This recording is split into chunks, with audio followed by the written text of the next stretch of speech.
राधे राधे महाराज जी।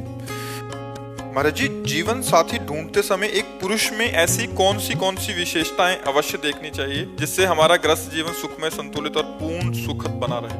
हम तो यही मनाते हैं कि सबसे पहले भगवान से ही प्रार्थना करनी चाहिए कि मुझे पवित्र संयमी जीवन साथी दीजिए, क्योंकि आजकल बेविचारी बच्चियां और बच्चे सब हो रहे हैं।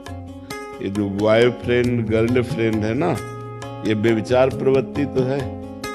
कितना गंदा व्यभिचार प्रवृत्ति है। आज ये लड़का, फिर उसको समाज भाषा में कहते हैं ब्रेकअप, कल वो लड़का। हमारे भारत की तो प्रथा है, नहीं, भारत की तो प्रथा है जब तक ब्याह ना हो ब्रह्मचर्य से रहो, और जब ब्याह हो गया तो आजीवन उस पुरुष का निर्वाह किया। ये डिवोर्स और ये सब गंदी बातें हमारे यहाँ नहीं थी, हमारे यहाँ ये सब नहीं था। ये अब गंदी बातें चली हैं। बहुत अंदर पीड़ा है इस बात की कि हमारे नवयुवक गलत मार्ग में जा रहे हैं। बच्ची है तो गलत मार्ग में, बच्चे हैं तो गलत मार्ग में। बच्चियां बच्चे व्यसन करने लगे, पार्टी में शराब पीने लगे, ड्रग्स लेने लगे, गंदे आचरणों की तरफ बढ़ रहे हैं। छोटे छोटे बच्चे गंदी आदतों से युक्त हो रहे हैं। बड़े बड़ों की तो बात ही क्या है। अब और सुविधा चल गई, लिव इन रिलेशन। ये हमारे सनातन धर्म की बात है, ये हमारे भागवतिक भारत की बात है? नहीं, ये सब विदेशों की बातें हैं, ये सब गंदी बातें हैं।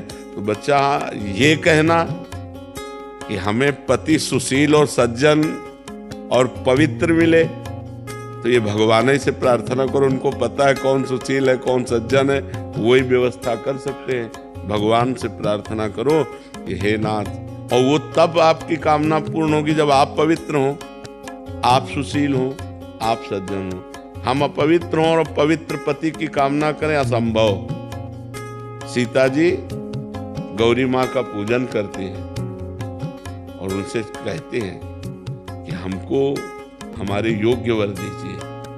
तो जिस दिन राम जी के दर्शन हुए जनक जी की वाटिका में सियाजू को, फिर पूजन करने गई तो खसी माल मूरत मुस्कानी, अंबाजी प्रसन्न होकर बोली, मन जाहि राच्यो मिली सोवर साज सुंदर सावरो। जाओ, तुमने जैसा वर सोचा था, आज जिसको तुमने देखा है ना सावरे सलो, यही तुम्हारे दूल्हा हो गए। अंबाजी ने किया। रोज गौरी पूजन करने जाती थी, रोज भगवान शंकर की आराधना करती थी। तो भगवान शिव की आराधना, भगवान शिव की कृपा से सुंदर वर की प्राप्ति होती। माँ गौरी की कृपा से तो भगवान के लिए सोमवार व्रत रहो, गौरी की उपासना करो और भगवान से कहो कि मुझे सुंदर सुशील वर दो, तो वो सृष्टि में सब उनके है, तो वो कहीं ना कहीं मिला देंगे। नहीं, आज के वातावरण में जो चल रहा है, ये बहुत मुश्किल है कि पवित्र लड़की मिल जाए या पवित्र लड़का मिल जाए। मुझे तो जैसा अनुमान लग रहा है कि 100 का 100% सब गिरते चले जा रहे हैं। कोई बिरला ऐसा कोई होगा कि थोड़ा कदम अपने रोक पावे। नहीं तो बच्चे कहते हैं कि जिसके गर्लफ्रेंड नहीं, कहते हैं उसको बड़ा निगेटिव भाव से देखते हैं, उपहास करते हैं। बड़ा विचित्र समय आ रहा है। बोले जिसके बॉयफ्रेंड नहीं लड़कियां उसको तो ये सब क्या है? अब हमको तो सुनने को मिलता है, हमारे समय में तो था नहीं। हम गांव में पढ़े हैं तो ये सब था नहीं। ये सब तो 40 वर्ष पहले, 45